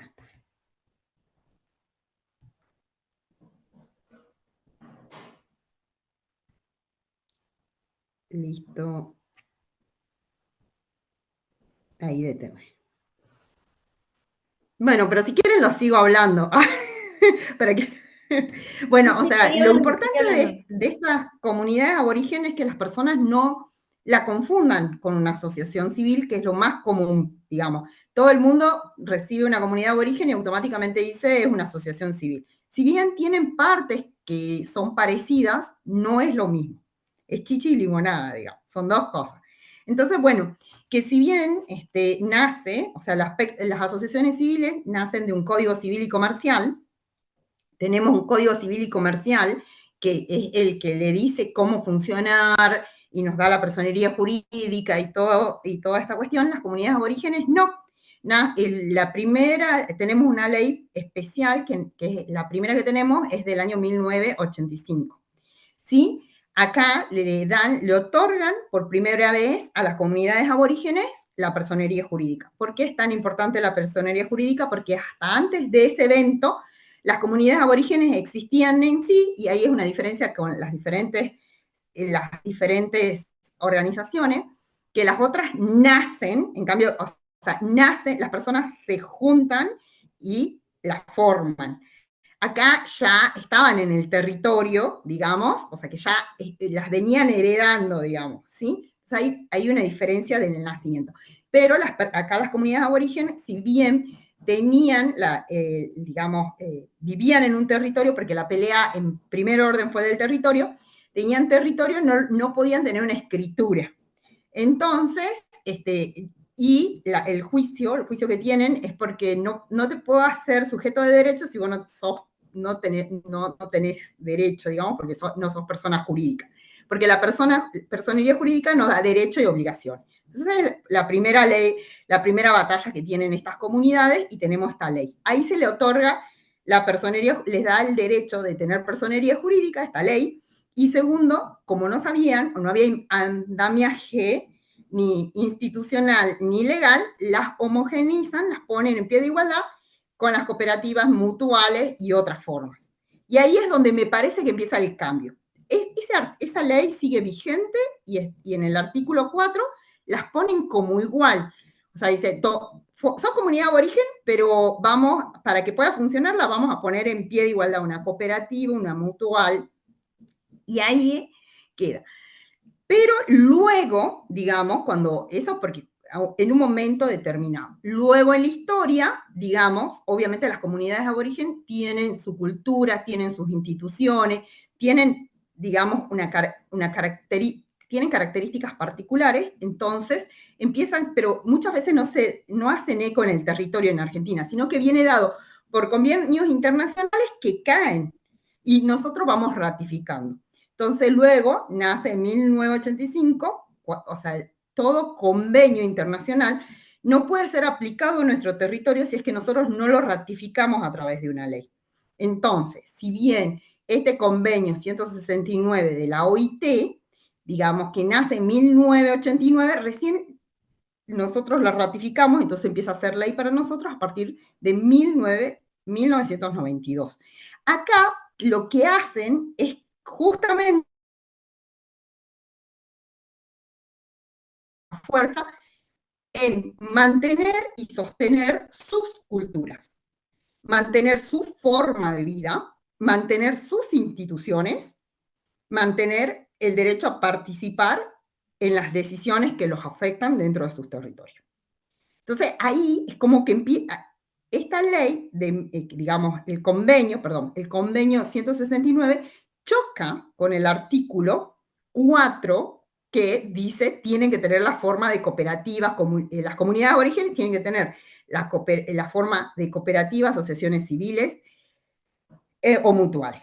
¿Por qué? Porque, claro, tienen sus particularidades, pero la realidad es que ellos tienen su cultura, sus instituciones, tienen su forma de vida, ¿sí? Y luego nace en la Argentina, se introduce, se cambia la Constitución Nacional, y ahí se introduce el artículo 75, inciso 17, donde se le vuelve a dar, digamos, donde se reconoce la preexistencia étnica, cultural de los pueblos indígenas argentinos, digamos, y se garantiza el respeto a la identidad y el derecho a una educación bilingüe, entre otras cosas. O sea, que en realidad termina siendo tanto la OIT como la Constitución, digamos, las OIT tienen rango constitucional y luego se vuelve a repetir, digamos, otra norma que nos da rango constitucional. Esto impacta en lo que es comunidad aborigen, que es muy distinto, o sea, yo trato de resaltar las cosas más importantes, pero son largos estos convenios si los quieren leer, digamos, pero esto es muy distinto a una asociación civil, ¿sí? Ahora, ¿quiénes, digamos, son los organismos rectores de las comunidades aborígenes? Digamos, en las asociaciones civiles, por ejemplo, no tenemos un organismo público nacional, pero tenemos organismos como Delia habla, 24 provincias que tenemos, cada provincia tiene su poder de policía. Entonces tenemos en asociaciones civiles no tenemos organismo nacional. En cambio, en las comunidades aborigen sí tenemos un organismo nacional que es el INAI, y a nivel provincia también tenemos, cada provincia tiene su organismo controlador. Entonces, no tan solo vamos a tener que ver qué está diciendo INAI, sino también vamos a tener que ir viendo qué está diciendo, qué está regulando cada provincia para poder observar esta comunidad, para poder administrar y asesorar estas comunidades aborígenes. ¿Sí? Pasamos a la siguiente pantalla.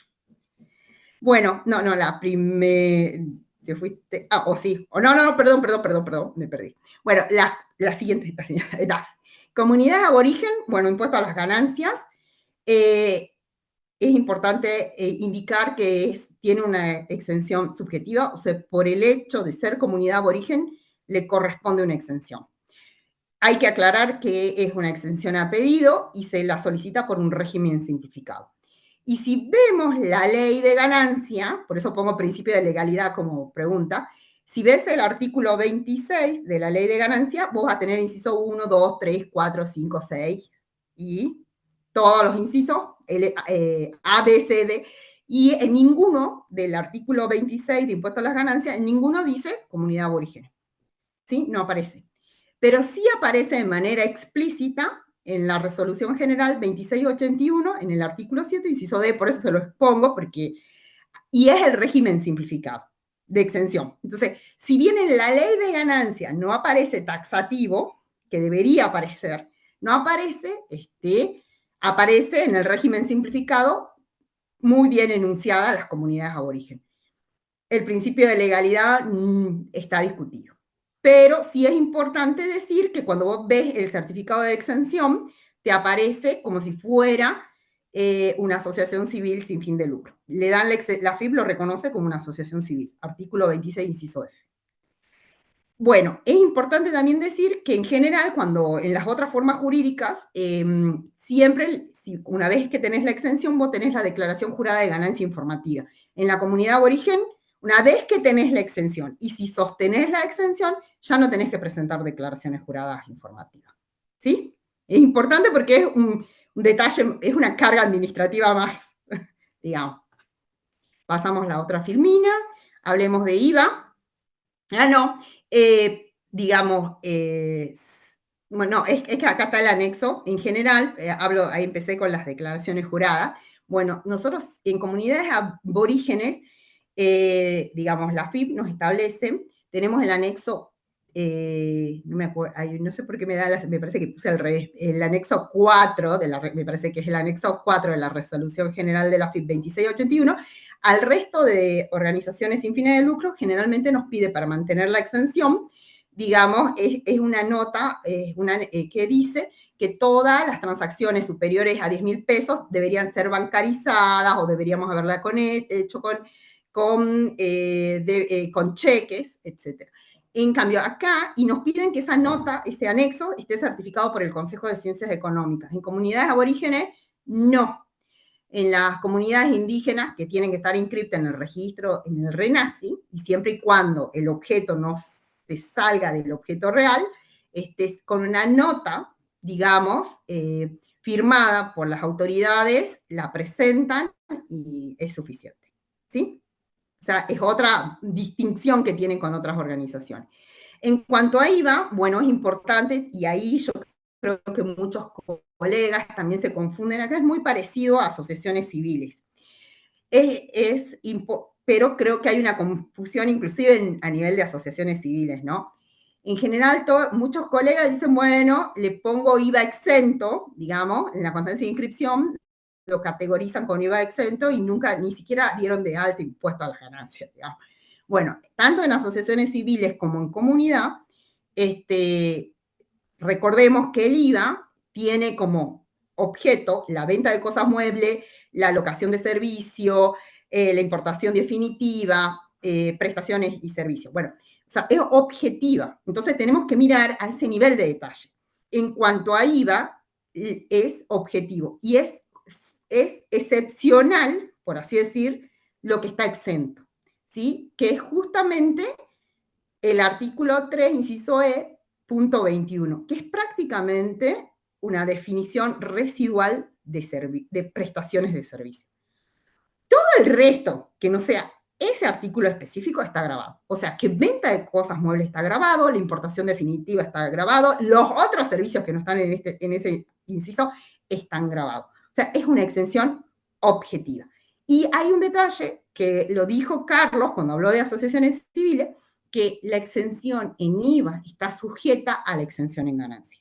O sea, que no podemos hablar de esta exención, que es una dentro de todas las que están escritas en IVA, digamos, dentro de todos los objetos de IVA, perdón. Entonces, tengo que tener la exención de ganancias primero en la comunidad aborigen y recién puedo empezar a mirar si el servicio que estoy prestando está exento.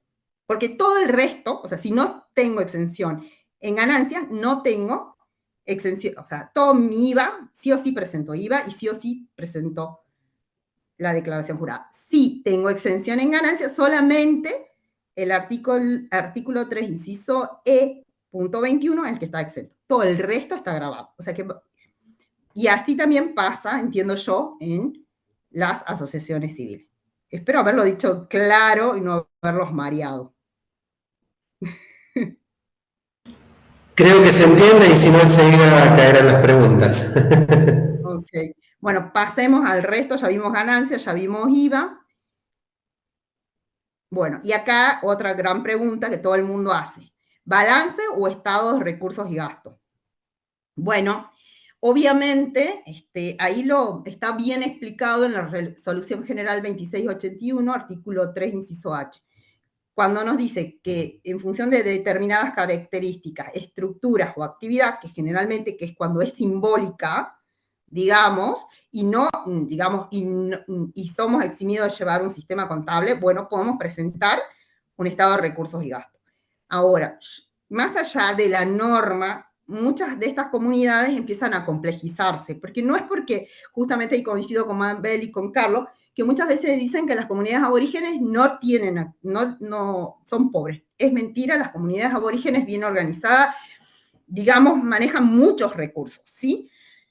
Tengo organizaciones que estamos exportando, tengo comunidades aborígenes, hay un montón de cuestiones que se pueden llegar a hacer con estas, sin perder el fin último por el cual tienen razón de ser, digamos.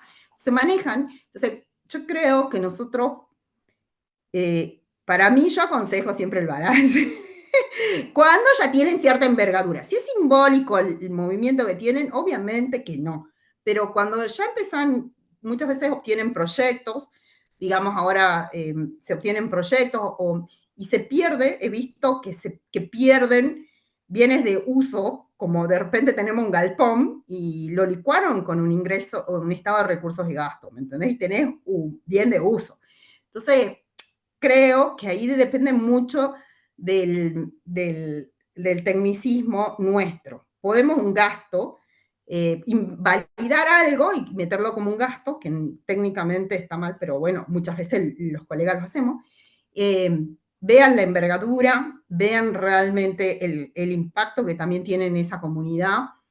Yo creo que realmente hay muchas comunidades que tienen magnitud económica y para mí debemos ser prolijos. Entonces, si sabemos que tienen envergadura, que están manejando dinero, que la están fortaleciendo a la comunidad aborigen, vayamos por el estado de recursos y gastos.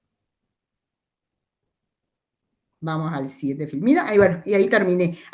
Había otras cosas, algo más que no lo puse ahí, pero después cuando estaba analizando, es que, bueno, las comunidades aborígenes no dejan de ser, cuando les corresponden, son sujetos de retención en ganancias, por ejemplo. Muchas veces la gente dice, he visto, compramos alguna cosa y bueno, es de cierto importe la compra, nosotros nos convertimos en sujetos de retención momentáneo en ganancia, por ejemplo, ¿no? O sea, hay ciertas, nosotros se emiten facturas, si tenemos donaciones recibidas también las tenemos que informar, tenemos la presentación de las declaraciones juradas de participaciones societarias, ¿no? Entonces, esos eran otros detallitos que hay que tener en cuenta cuando llevamos una comunidad aborigen. Bueno, espero que les haya servido y espero haber sido clara. Una pregunta yo, Mariana. Sí, De participaciones societarias, ¿a sí. quién informás beneficiario final? Nosotros, o sea, en la información participaciones societarias yo coloco quiénes son el presidente, el secretario, el tesorero, La si es que comisión. siguen la forma jurídica, ¿no? Correcto, la Y comisión. nosotros Nada más. informamos, o sea, las autoridades. Pero no le ponés que son beneficiarios finales, sino ponés No, solo autoridades. Correcto. solo No, autoridades. era una duda que yo tenía al respecto, nada más. Gracias. De nada. Bueno, fuimos excelentes alumnos todos porque Nadie preguntó nada. respetamos los tiempos y al finalizar creo que van a coincidir conmigo tanto Delia, Valeria, Mabel, que nos motiva hoy a estar acá a nosotros y en buena hora la concurrencia que tenemos en este encuentro virtual. Y creo que esto tiene mucho que ver con la falencia aún existente en nuestro sistema educativo universitario, también otros niveles, pero hablemos de lo que es la profesión, y lamentablemente todavía la profesión no recibe desde el ámbito académico profesionales formados en nuestro sector. Ujú. Todavía las currículas están enfocadas solamente en los entes comerciales y todo este mundo es desconocido por un egresado recientemente recibido y todo este mundo a veces no es visible como un ámbito de ejercicio profesional. Y si alguno llega a recibir un cliente y ve una oportunidad laboral, no se es tomado en cuenta la complejidad y la responsabilidad que representa todo esto. Entonces, esa es la motivación nuestra, hacer visible el sector, la importancia que tiene en varios ámbitos, porque no es solamente el económico que lo tiene, porque este sector aporta al PBI, aporta en empleo, aporta en una serie de cuestiones económicas, sino que tiene el adicional de la importancia social de esto, porque estas entidades, como bien lo dijo Mabel, ponen en el centro a las personas y no al capital. Y cada una de las figuras tiene su distinta naturaleza, tiene distintos fines. Una cosa es la organización política, otra cosa es la organización social, otra cosa es la organización económica de las personas. Y acá se dan todos esos ámbitos de organización. Y entonces estas entidades tienen un peso muy importante. Y nosotros como profesión en general tenemos gran responsabilidad para hacer el aporte en términos económicos, en términos sociales, y algunos nos sentimos como una responsabilidad personal por haber salido de las universidades públicas también. Entonces, en buena hora que haya despertado interés en todos los asistentes, la intención de estos encuentros, de este ciclo generado en Federación por la Comisión de Federación, es un pantallazo básico, es hacer visible el sector y el trabajo nuestro, no profundizar tanto en los aspectos técnicos porque hay capacitaciones disponibles y todos las pueden pedir a través de sus consejos. Así es que no me queda más que agradecer a Mabel, a Valeria, a Delia por compartir su tiempo con nosotros y a todos los asistentes, invitarlos, por supuesto, a continuar en este ciclo que se genera gracias al interés de todos. Permitime que agrego algo. Yo diría que a todo aquel que tenga interés en estos temas se acerque al consejo que le pertenece y se primero consulte si no hay una comisión de trabajo de estas entidades, porque es muy provechoso lo que se logra en estas reuniones de Bien. comisión y se aprende un montón. Y los distintos consejos, algunos consejos por ahí no tienen, bueno, pero pueden ser pioneros pidiendo que si hay algún otro interesado puedan empezar ustedes a armar algo y trabajar en conjunto. Esto es un trabajo de muchos años de dedicarle al análisis y a los distintos rinconcitos y cosas que van apareciendo. Y todo ese esfuerzo no es en vano en la medida que podamos participar con otros colegas más jóvenes o menos jóvenes, no importa, pero que no conozcan demasiado y pueden llevarse, aunque se dice que la experiencia no se transfiere,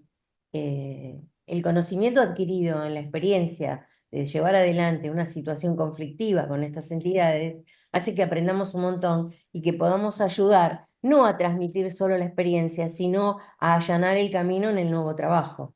Así que bienvenidos sean aquellos que quieran acercarse a los distintos consejos. Me parece Exacto. muy interesante.